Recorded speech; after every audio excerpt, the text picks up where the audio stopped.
Həsən Əl-Basri baxın nə gözəl söz deyib. Deyib ki, "Fəd-dünya thələthətü əyyam." Dünya 3 gündən ibarətdir.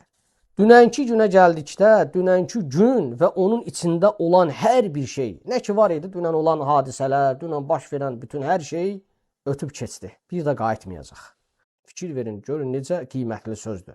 O ki qaldı deyir sabaha, sabahki günə. Ola bilsin ki, sən deyir sabaha yetişmədin. Ola bilər. Mümkündür əziz qardaşlar. Burada olan hər birimizin başına gələ bilər.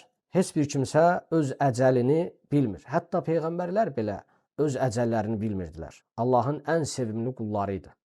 O ki qaldı deyir bugünkü günə və sən bu gün mövcudsan.